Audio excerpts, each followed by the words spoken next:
3 run. That was their largest lead of the game. And it was as if Minnesota would just not go away. They closed the quarter on a 19-5 run. They kept coming at them in the second half. It got down to 1 in the fourth quarter. The Spurs able to absorb it and hold off the hungry Timberwolves.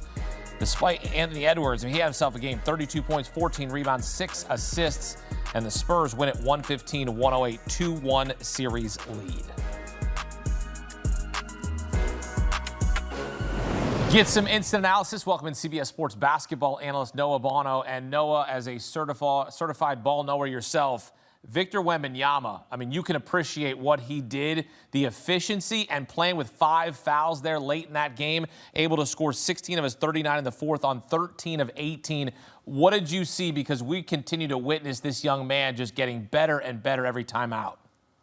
I saw the birth of the young star that we all expect him to be. These are the moments that we're all looking for from these star players, young stars that have the potential to be perennial all-stars, all-NBA guys. And in Victor Wembanyama's case, one of the greatest prospects of all time next to LeBron James. But the path that he could be on, assuming he can stay healthy during the duration of his career, this is the birth of that. This is where players go from boys to men when it goes from the regular season to the playoffs. Victor Wembanyama drops his second career game with 30-plus points this postseason, just his 7th career playoff game, and he's putting up Wilt Chamberlain numbers, 39 and 15. I mean, those are ridiculous numbers. And then the 5 blocks. It wasn't 5 assists. It was 5 blocks. I'm more than impressed than what we saw from him, but I can't say that I'm surprised, especially as he gets deeper into this playoff run. The experience and the repetition from these big, high-stake basketball games. I would say the thing I am most surprised is that this came in Game 3, his first real test on the road. He only played 1 road game in Portland because of the concussion in Game 3. So this was really his first test in a big-time hostile road environment. And I thought maybe Game 4 would be the one where we really saw him burst out. I thought Minnesota would win tonight. San Antonio would win Game 4. Now I think it might be the opposite. But he came ready to play from the moment this game started, and then he finished it off the way you want your star to finish it. He was phenomenal. Wemby playing in his first postseason, 22 years old. He was unanimous Defensive Player of the Year this season, led the league in blocks for a 3rd straight season. Look, there was a moment in the 3rd quarter, take you back, where he's getting held by Rudy Gobert, and his jersey gets pulled by Anthony Edwards. And he's like, you're going to make a call here or what? And even with all of that, he's playing with 5 fouls. And as you said, we're witnessing the birth of a superstar. And we know that this is the face of the league. Like, even Anthony Edwards said it himself when they asked him. He's like, no, he's the face of the league. When you're able to see him overcome that, he's getting held, his jersey's getting pulled, and he's able to get numbers in the 16 in the fourth quarter, that just shows you right there the leader that he's becoming. Absolutely. I mean, he's been a leader since the moment he got into the NBA, and you can hear him off the court and in moments in practice and, even in fundraising moments off the court, away from his team. This guy is born to be a leader. He understands emotions. He understands the moment. He's very self-aware. So I don't really think, there's another thing about him that makes him great on the court that doesn't surprise me, because when you hear him talk about how, it's harder work for him to hide his emotions and comments like that, it all translates to the basketball floor and his emotional maturity. And, it makes up for the lack of maturity he may have in these type of moments. And we watch the playoffs, and I think that this stands out the most in the playoffs is a team takes after the identity of their star player. And I think that you can see the San Antonio Spurs rallying around a guy like Victor Wembanyama and taking on the identity that he brings to the group, that he obtains himself. And it feeds off, the rest of the guys feed off this to such a great extent. And, it's no different than what you've seen with a LeBron-led team and the leadership and the vocalness of him. And then you go to a Kevin Durant-led team and you're kind of like, there's a little distance. There's not really much going on here. I don't know, is there much connectivity here? Look at a Victor Wembanyama-led team. I know we only got 7 games in the postseason with it, but it's only going to get scarier and scarier and scarier as he continues to get more reps, more mature, more games under his belt, more playoff experience. This is literally first run at it.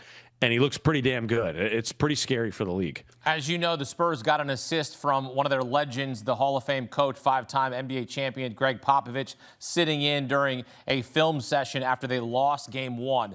Noah, what do you think the Spurs learned as they have executed to perfection, near perfection here in back-to-back wins?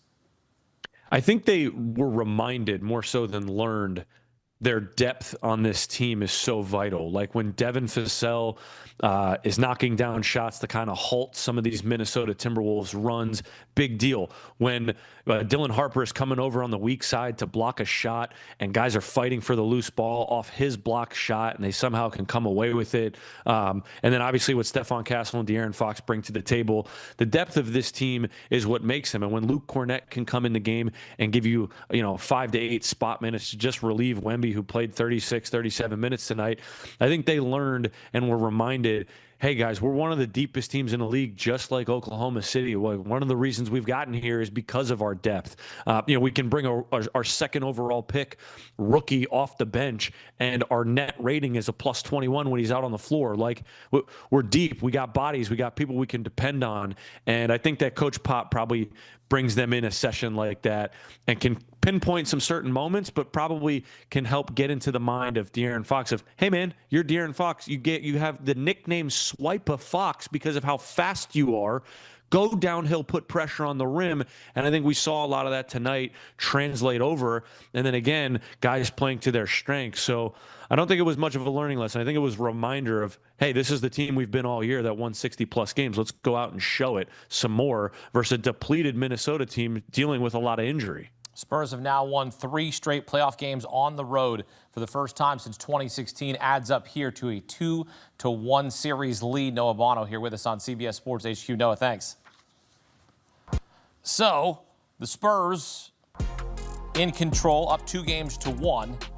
As you take a look at the Timberwolves when trailing in the best of 7 series, down 2-1, they've never won a series in franchise history. So not looking good right now, but perhaps they can change the course of history.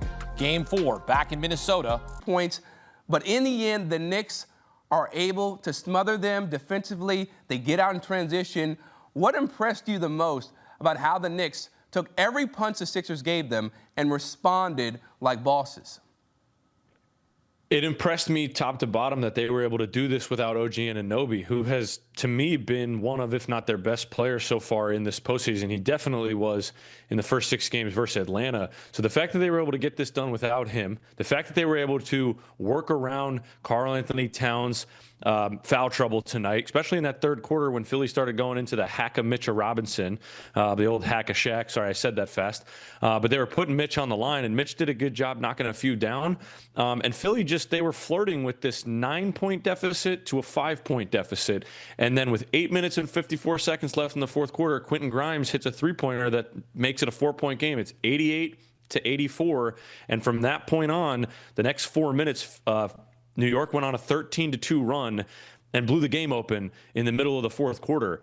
And a lot of it had to do with just them staying together, the old cliche, and they just worked together so well. But really, Philly just had nothing working for them offensively. I actually think it was more of the inability to get stops defensively for Philly. And then offensively, Paul George didn't have any points past the first quarter. He was 0 for 9 for the remainder of the game. And then Tyrese Maxey, I thought, could have changed the complexion of the game had he taken advantage of some of his different spots where he was getting the ball. There was one in transition early in the fourth quarter. He could have ripped a quick between and drove it to the right side of the floor. There was no help on the baseline. And instead, he opted to wait for the defense to get set and then hit the hole. And he misses a layup. And I just think he was a little hesitant. And really all those things kind of compounded and played in the favor of the New York Knicks. And Jalen Brunson was phenomenal again. Not a surprise, right? Not a surprise to us.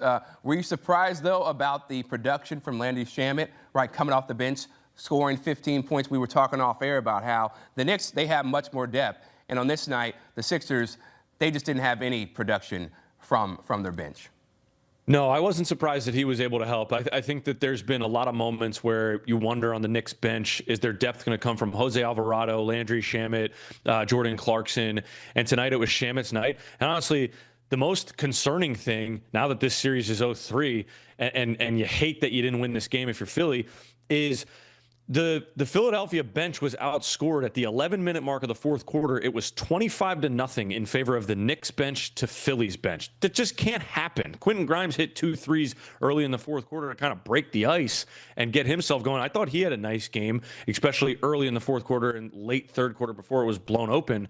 But you can't have your bench outplay you in a game that you're at home. Role players are supposed to play better at home, and Philly's guys just did not do that tonight. And obviously Nick Nurse generally is going to lean heavily on his starters playing heavy starter minutes, but Embiid didn't check back into the game until they were down double digits at the 6-minute mark. Like, he wants to play his starters for the 76ers. So, you can make the counter argument that, of course, Philly's bench didn't have the success the Knicks bench had. But at the end of the day, like, if Maxey is struggling the way he was, and honestly, he wasn't struggling. Struggling is the wrong word. He just wasn't as aggressive. Paul George was struggling. If those two guys don't have it,